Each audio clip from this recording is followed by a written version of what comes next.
Hey pilots, welcome to another exciting episode of War Robots Domination, a series of helpful gameplay tutorials designed to help highlight the tactics and strategies that I use to help tip the scales in my favorite game, War Robots. Each episode will feature a handful of battles along with helpful commentary that'll provide insight as to what I'm doing and why I'm doing it. I'm your host, Gotchure Beacons, and I've been playing this awesome game for a few years now, and I've learned a few tricks along the way that I'd love to share with y'all. You'll notice that although my hangar is fairly basic and at lower levels, I've been able to climb it up to Expert League, so I believe that you'll find my tactics will help you do more with less, which can be very helpful with today's economy in the game. I should also mention that this is my second account, so don't let my career profile stats fool you. This is actually my baby account, but it sends a great message to pilots who feel they need to chase the current meta in order to be competitive in battle, because you don't. Wise gameplay can usually overcome any fancy gimmick. A death button is a great example. It can still melt just about any build, and its heritage stems all the way back to nearly the beginning of the game. It's all about knowing when to use it and how to use it. So, without further ado, I invite you to sit back, relax, and enjoy today's episodes while I walk you through my gameplay tactics and share with you my mindset in battle. I hope you find it entertaining, helpful, and fun to watch. I think you will.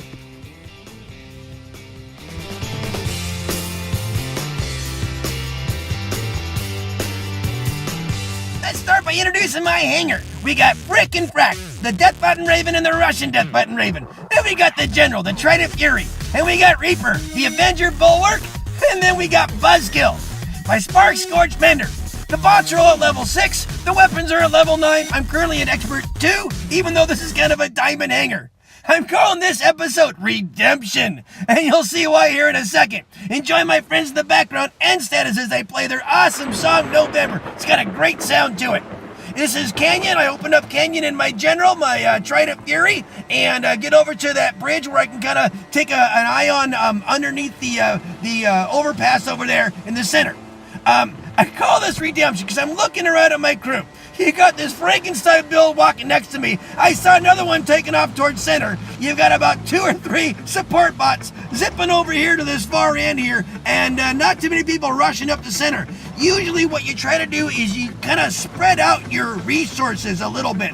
But I realize we're all playing together. No one knows each other. That's what you're doing when you're doing solo. You're all just kind of figuring out. So you got everyone opening up with their support bots. Not a lot of runners or cappers. It's not a really smooth beginning right now. But we do have 3 beacons. We had a couple of cappers that did their job really well. But we have some kind of interesting builds. Like I said, I call them Frankenstein build or Swiss Army build. And these aren't wise. To me, they're not wise builds. I put that in my basics boot camp video. Build with purpose. Each build should have a purpose. This is my General. He has the 600 meter splash. He's a mid-range support bot, and for that reason, he does a fantastic job. By having all 3 weapons the same, it allows me to provide focused firepower. That is why I'm able to take level 9 bots up into Expert 2, because it feels a little more potent when you're focusing your firepower like that. When you spread it out and have different kinds of weapons and different kinds of attachments and all, you don't have that focused firepower and it's not as effective. So by having everything the same and not the Frankenstein build, you're able to do a little more with a little less. So keep that in mind when you are making your builds. We are still up 3 beacons to 2. Fantastic. We've been able to kind of sneak this one out because we do have a couple of guys that are mining that center beacon, and that's what's helping. I just use a module here, and I'm also tucked next to this. This is kind of nice having this guy here next to me with the Ansel shield, the Carnage there. And we're just trying to keep the center beacon back, but we have some kind of, and then we had, look at that, we had a Fury that was just sitting there right in the open, not really protected, not really staying covered, and didn't do as quite of a good a job. I finally got snuffed out by a guy who just was tired of me taking every one of their guys out there. So now I'm going to hop into Frack. Frack is my Russian Death Button Raven. He's got 500 meters. That's why I hop into him, because I start off with a mid-range support bot again that's very nimble as well. The splash weapons allow me to shoot around corners like that. Also, we got 2 guys going after that one single threat. kind of a weird thing to do. You got two big heavy-duty brawlers running to the back there to take care of one guy. I think it didn't need to happen like that. That's another thing we're kind of doing that's not quite smart, is we're clumping up here and there when we probably should spread the field. I'm going to get wasted. I didn't shoot at that other guy because I wasn't going to be able to take him out, but this guy kind of had my number, that Inquisitor, that Looney guy. Good job, Looney. You did a good job there, buddy. And you had me on that one. I could have used a double jump at that point, but good thing to do, because he knew that he wasn't going to be able to do much just sitting there, so he took a shot, and it was effective. So now I'm going to take Frick. Frick is my death button Raven, and try to time my attack to that guy, and now I'm kind of glued in place, so I'm just going to basically stay here and stay glued, hit a module maybe, hopefully take this guy out, and he moduled up too, and he got the better of that exchange. But we still have a blue beacon there, and that's important too. So we're doing a good job on beacon management, and I think that's why I'm going to call this Redemption, because even though we kind of had some unwise gameplay and some kind of funky builds and all, we are coming back, and we're coming back strong. This is Buzzkill, my Spark Scourge Mender. I changed the active module out to the, I think they call it Gamma something or other, but what it does is it allows me to see Stealth Bot. And since I already have health built in as an ability, I don't need to have that on top of the health module. So I changed my module out, kind of finally got caught up to that idea, and that was a good idea. So now Mender is very potent. That's one of the things that he doesn't do good at, is if someone does a stealth, but now I can fix that one too. And we are getting ready to come up 4 beacons to 1, and we redeemed ourselves. So there, that was a great victory. We got redemption at the end. Our team pulled it out at the end, and that was awesome to see. Let's take a look at today's players here. I think we're going to see experts on both sides. There's an expert 2. There I am as an expert 2. There's a master on my side. There's an expert 3. Another expert 3, so everyone's got pretty good, league rankings. It's a pretty balanced battle on with pilots on both sides there. There is Looney. Good job, buddy. You got me there. And that was, I think it was called The Truth. Yeah, he does. He truthed it up on me there. So hey, if you see your name here, thanks for the game. It was an awesome battle. Good lesson here to be learned, and it was awesome fun. Thanks. So this episode today I'm going to be calling Center Scramble. It's on Yamantau. Enjoy my friends in the background and Santas as they play their awesome song Theta, one of my favorite. So, Yamantau is actually one of my favorite maps because of the mode I play, which is Domination, and the method I use for playing the game, which is more of a chess match. It's about patience, timing, pacing, and a few things like that. I really love this map. It's perfect for it. It usually centers around center, but it also has some opportunities to do flanking and other types of positioning and formations that I really like, and that's why I really like Yamantau. There's good cover and good spots. If you know your angles and a few little points like that, you can really use that to your advantage. So there's cover points. It's big and vast, so range weapons work well on it. You can do some inside fighting on it. It's a battle for center, and so there's just lots of different reasons I really like it, and I think it plays well to my method for playing this game. So I always open with the general. My Trident Fury has a great sweet spot right here in this, I call it the broken elbow or the broken bridge. I can stay well protected and use this little angle there to protect the center point of my body. So my target point is concealed, but I can still shoot over the top and get inside the center bowl like that, like there you go, and splash it up. Tridents are great for it. The Fury was okay, but it required line of sight. But with the Tridents, man, the Tridents are made for chopping up center like that. Now, we've got some great mates on my side. I'm thinking I'm in there with masters and experts.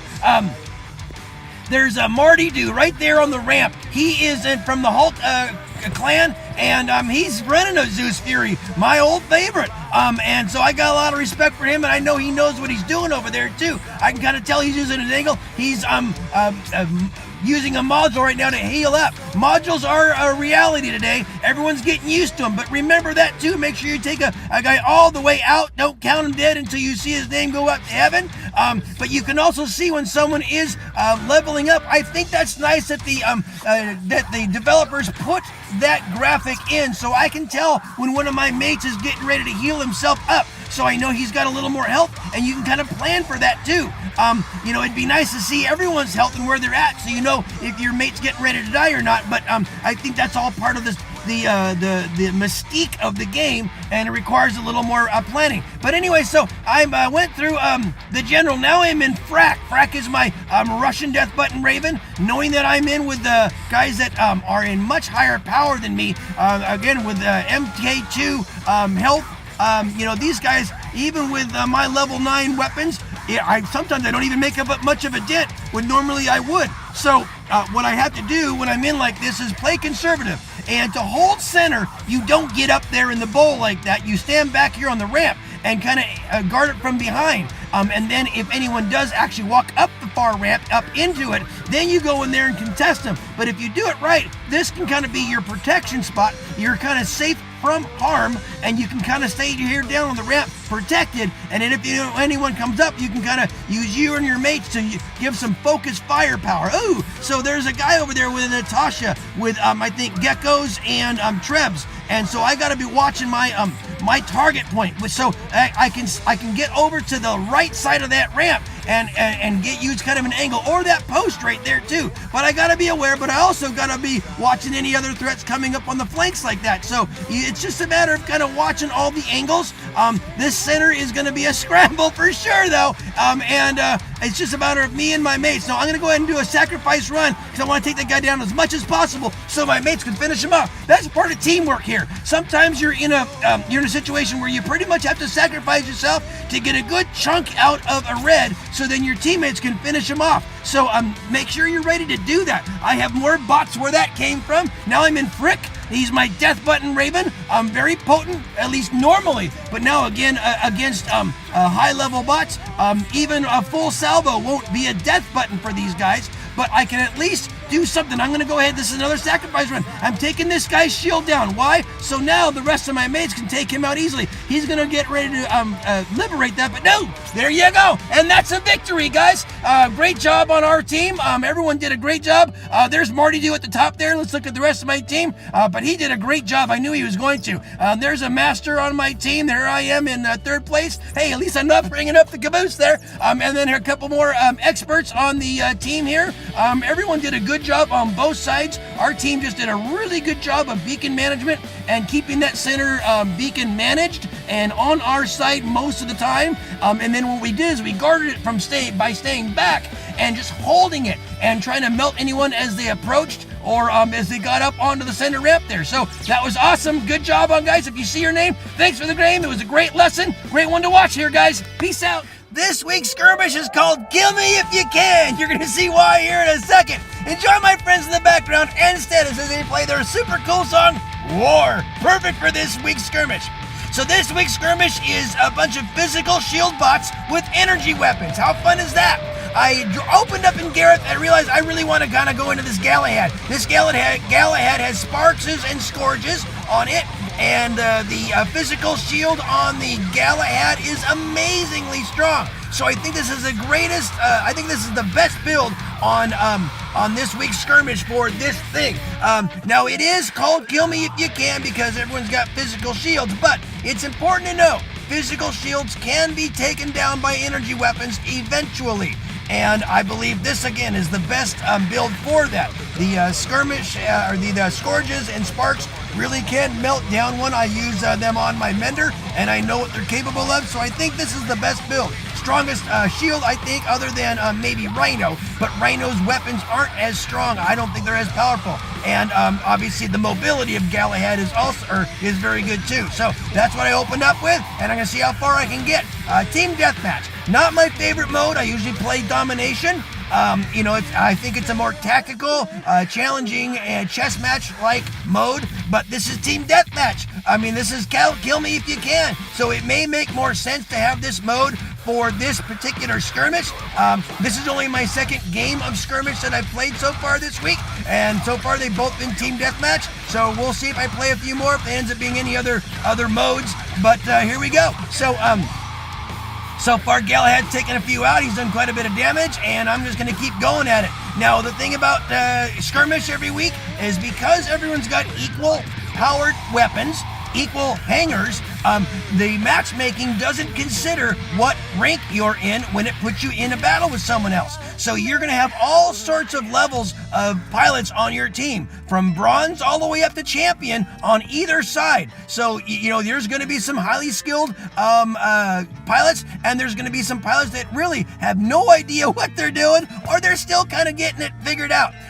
Sometimes that's actually kind of fun in a team deathmatch, because some of the champions have learned how to, stay behind, stay covered, stay guarded, be patient and all. And the bronzes and the silvers, they're just out there running and gunning. And sometimes they actually pull off more damage because they're playing a little more reckless, and they're like, oh wow, look at these weapons I get to use. How fun is this? So I went through Galahad, now I'm in Lancelot. Lancelot has these are all like Zeuses. There's the big Zeus on the center, and then the two side ones are like medium-sized Zeuses.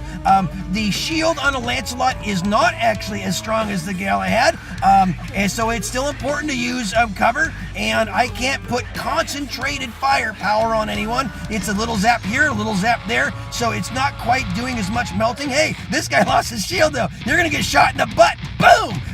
Sorry, buddy. And so I'm going to continue on here. So it's just a matter of chipping away. But because of the way it's structured, and because of the way people play team deathmatch, they play a little more conservative, hiding behind structures, and poking out and shooting, poking out and shooting, and that's really all you're doing. To me, it's kind of a boring mode for me, especially when it's something like this kind of a skirmish. Last week's skirmish was a lot of fun. Every skirmish is different. I'm not trying to knock this one. It's still fun playing with the weapons you don't normally use and seeing what you can do. And it's still a matter of developing a strategy to win, and that's what I'm trying to do. Stay guarded, but not hide all the game. See if I can end up on top. Make these guys work for their damage on me. I'm using a little center structure here, dancing back and forth, right and left, grabbing what I can, doing the damage I can. These guys are trying to figure out how to get me, and I know that I'm not going to do a lot of damage with these kind of weapons against the Raijin, but I know if they're moving, shoot them. If they're not moving, they probably got their shield up. Okay, that took me down. I'm going to hop into Rhino. Rhino's got, a very powerful front shield, but you're only shooting two weapons when it's up, so there is some limitation there. You got to drop them if you want to do big damage. So what you're going to want to do when you're playing this week's skirmish and you're using Rhino, when they shoot you, put your, I didn't do it right there, do it this way. So wait for them to shoot you, then drop your shield, fire off a few shots, put you quickly back up before they can reload, and just do that rinse and repeat. So that's how you do the Rhino, is you kind of time your drop and your shield for getting your big power, and then you put it back up, and then you fire a little bit, and then wait for them to shoot at you, then you drop it, boom, boom, boom, boom, boom, and then put it back up again, and you just keep doing that. You can't move when the shield's up, not very well anyhow, but try to time your dance, and we are 3, 2, 1, and that's a win! All right, guys, that's this week's skirmish. Kill me if you can. That was a lot of fun. Looks like I got top damage there. Let's look at the pilots on both sides. I'm an expert 2. There's another expert 2. There's an expert 1. Again, these guys all have the same hanger. So there's a silver. There's a bronze. See what I mean? So you're gonna see there's a guy who hasn't even been ranked yet this season. So you're gonna find all sorts of levels of pilots on both sides. Don't get too frustrated. Just go out there and have fun. Try out some new weapons. See if you can practice some techniques on bikes that you don't normally play with. And there you go. There's a champ at the bottom. Hey, if you see your name, thanks for the game. It was a lot of fun. We'll see you later, guys. Peace out. Well, friends, that just about wraps it up for another episode. Thanks so much for watching. I hope you enjoyed what you saw and are able to take something you learned and use it in battle. I add content to my YouTube channel almost daily, so please stop by when you're able and check out the fresh new material. Or just click on an old episode and maybe catch another tip that'll help you up your game.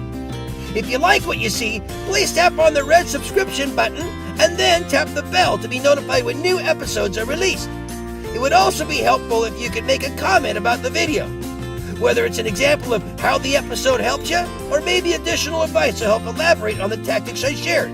or even constructive comments that'll help clarify something I might have missed. It's all good and greatly appreciated.